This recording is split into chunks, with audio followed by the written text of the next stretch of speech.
Aqui vai um conselho. Pare de tentar vencer a procrastinação com mais força de vontade. Porque a verdade é que a maioria das pessoas não procrastina porque é preguiçosa. Na verdade, muitas das pessoas que mais procrastinam são justamente aquelas que mais se importam com o que precisam fazer. Elas sabem que a tarefa é importante, sabem que precisam começar, sabem que o prazo está chegando, e mesmo assim, não conseguem dar o primeiro passo. Então elas fazem qualquer outra coisa. Organizam a mesa, respondem mensagens, assistem mais um vídeo, prometem que vão começar daqui a pouco, e quando percebem o tempo passou, a culpa chegou e a tarefa continua parada. Mas e se eu te dissesse que procrastinação não é um problema de tempo? E se o verdadeiro problema estiver em outro lugar? Existe uma ideia muito popular de que procrastinação é falta de disciplina. Mas pense por um momento. Se fosse apenas preguiça, por que tantas pessoas procrastinam justamente as coisas mais importantes da vida? Por que alguém adia um projeto que pode mudar sua carreira? Por que alguém adia estudar para uma prova que pode definir seu futuro? Por que alguém deixa para depois uma decisão que sabe que precisa tomar? Porque procrastinação raramente é sobre a tarefa, ela é sobre a emoção que aquela tarefa provoca. Ansiedade, medo, insegurança, frustração, perfeccionismo. Às vezes o problema não é escrever o relatório, é o medo de que ele não fique bom, não é gravar o vídeo, é o medo de ser julgado, não é começar o negócio, é o medo de fracassar. E enquanto você tenta fugir dessas emoções, seu cérebro encontra uma solução temporária: a distração. Quando você evita uma tarefa desagradável, acontece algo curioso. Por alguns minutos você se sente melhor, a ansiedade diminui, a pressão desaparece. Você sente um pequeno alívio, mas esse alívio tem um preço, porque a tarefa continua existindo. E agora você tem dois problemas: a tarefa e a culpa por não ter feito a tarefa. É por isso que muita gente passa horas distraída sem conseguir relaxar de verdade. O corpo está descansando, mas a mente continua lembrando. Você deveria estar fazendo outra coisa. E quanto mais isso acontece, mais a procrastinação se fortalece.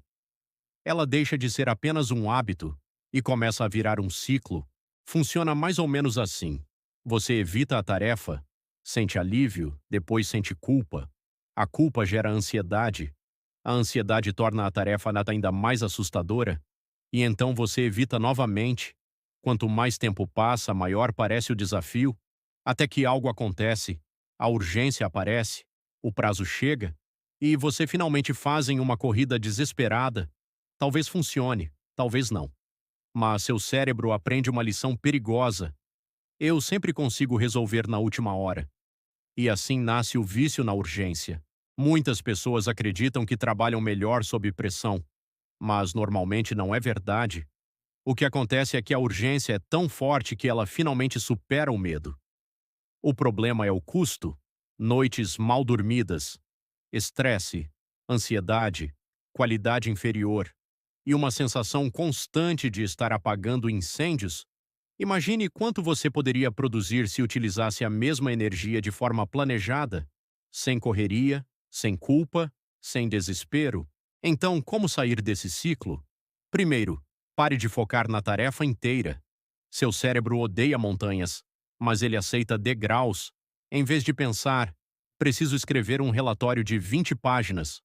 Pense, vou escrever apenas o primeiro parágrafo. Em vez de, preciso estudar toda a matéria. Pense, vou estudar por 10 minutos. A maioria das pessoas acredita que precisa de motivação para começar. Mas geralmente acontece o contrário. A motivação aparece depois que você começa, não antes. Existe algo poderoso em completar pequenas etapas, porque cada etapa concluída gera uma sensação de progresso, e progresso gera motivação. É por isso que grandes objetivos parecem assustadores, mas pequenas ações parecem possíveis. Não tente terminar tudo hoje, tente apenas avançar, um passo, depois outro e depois outro. O segredo não é fazer muito, o segredo é continuar. Existe outro problema moderno. As distrações estão sempre ao alcance da mão. Nunca foi tão fácil escapar. Seu celular pode oferecer entretenimento infinito em segundos, e isso transforma qualquer tarefa difícil em uma competição injusta.